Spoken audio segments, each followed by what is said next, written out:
आगामी चुनावों की तैयारियों के मद्देनजर भारत मंडपम में बीजेपी की बड़ी बैठक आयोजित हो रही है।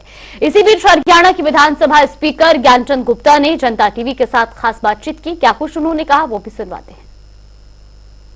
लोकसभा चुनाव का आगाज हो गया है, सभी पार्टियां अपनी अपनी तैयारियों में जुट गई है। इसी पर ज्यादा बातचीत करने के लिए मेरे साथ मौजूद हैं विधानसभा के अध्यक्ष ज्ञानचंद गुप्ता। उन्हीं से जानते हैं सर, बीजेपी की 2 दिवसीय बैठक है, किस तरह देखते हैं? सभी जो पार्टियां हैं लोकसभा चुनाव की तैयारियों में जुट गई है। देखिए, कल ही हमारे देश के यशस्वी प्रधानमंत्री आदरणीय नरेंद्र मोदी जी ने हरियाणा के रेवाड़ी से लोकसभा चुनाव का शंखनाद किया और आज यहाँ दिल्ली के अंदर राष्ट्रीय परिषद, जो मैं समझता हूँ कि सबसे बड़ी बॉडी है भारतीय जनता पार्टी की, जिसके अंदर लगभग 11-12 हजार सदस्य हैं पूरे देश से, इस राष्ट्रीय परिषद की बैठक को अटेंड करने के लिए यहाँ पर आते हैं। उसी कड़ी के अंदर जो प्रदेश के राष्ट्रीय पदाधिकारी हैं, प्रदेश के पदाधिकारी हैं, जो विधायक हैं या जो अन्य मोर्चों के अध्यक्ष हैं, वो सब इस बैठक के अंदर भाग लेकर के आदरणीय जगत प्रकाश नड्डा जी हमारे राष्ट्रीय अध्यक्ष हैं, आदरणीय नरेंद्र मोदी जी का संदेश, और क्योंकि लोकसभा चुनाव का बिगुल बज चुका है, किस प्रकार से पार्टी ने आगे बढ़ना है, क्या क्या कार्यक्रम होंगे, उसकी जानकारी आज राष्ट्रीय परिषद की बैठक में मिलने वाली है।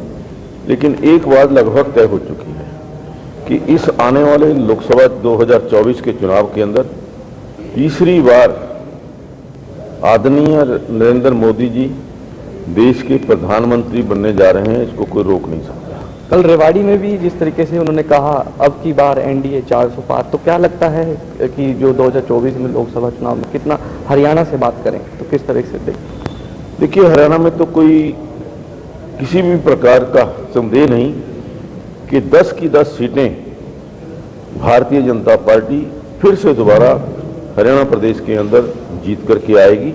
और आज तो ये माहौल है कि 10 की बजाय 12 भी दे देंगे तो भी जीत जाएंगे। सर, किस तरह देखते हैं? विपक्ष का एक कहना है कि कांग्रेस के जो खाते हैं उनको फ्रीज कर दिया गया है, कई जगह पर जो है प्रदर्शन भी किया जा रहा है। देखिए, ये एक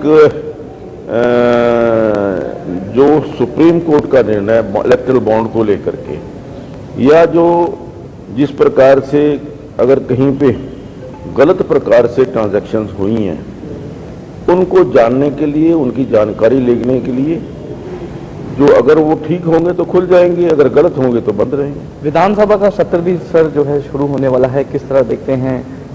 देखिए, विधानसभा का सत्र 20 तारीख को शुरू होने जा रहा है।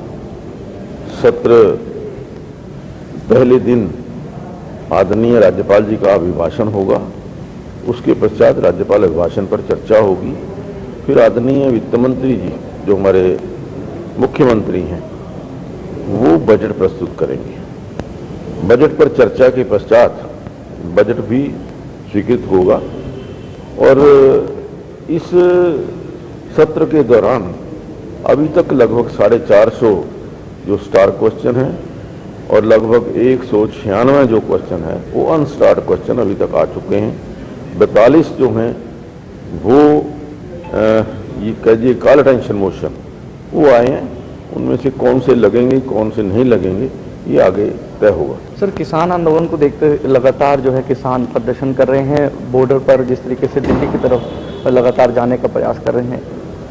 देखिए, मैं तो किसान भाइयों से अपील करूंगा कि बातचीत का रास्ता सबसे ठीक रास्ता है। टकराव में किसी का भी कोई फायदा नहीं होता, नुकसान होता है। बातचीत की टेबल पर आकर के सरकार उनकी जो उचित मांगे हैं वो मानने के लिए तैयार है और मुझे लगता है कि 1-2 दिन के अंदर जो आगामी बैठक होने वाली है उसके अंदर कोई ना कोई फैसला हो जाएगा। सर, 2024 में लोकसभा चुनाव है, विधानसभा चुनाव है, तो किस तरीके से आप देखते हैं? कांग्रेस भी तैयार है, उनके भी अलग बैठक चल रही है, बीजेपी भी। कौन सी कांग्रेस की बात कर रहे हैं? हरियाणा कांग्रेस की? जी,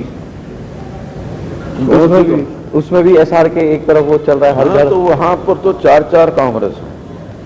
चौधरी भूपेंद्र सिंह हुड्डा जी की कांग्रेस है, सुरजेवाला जी की कांग्रेस है, किरण चौधरी जी की कांग्रेस है और कुमारी शैलजा की कांग्रेस है। किस कांग्रेस की बात कर रहे हो?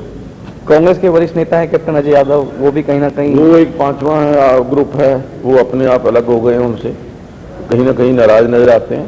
तो ये जो बटी हुई कांग्रेस है, जो छिलके छिलके हुए पड़े हैं, इसका जब आधार खत्म हो चुका है हरियाणा प्रदेश के अंदर, तो आज फिर से 2024 के अंदर तीसरी बार भारतीय जनता पार्टी की सरकार हरियाणा प्रदेश के अंदर भी बनने वाली है।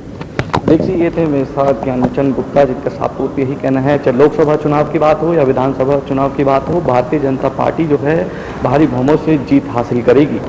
गुरुग्राम से कैमरामैन मोहित के साथ आकाश खुराना, जनता टीवी, गुरुग्राम।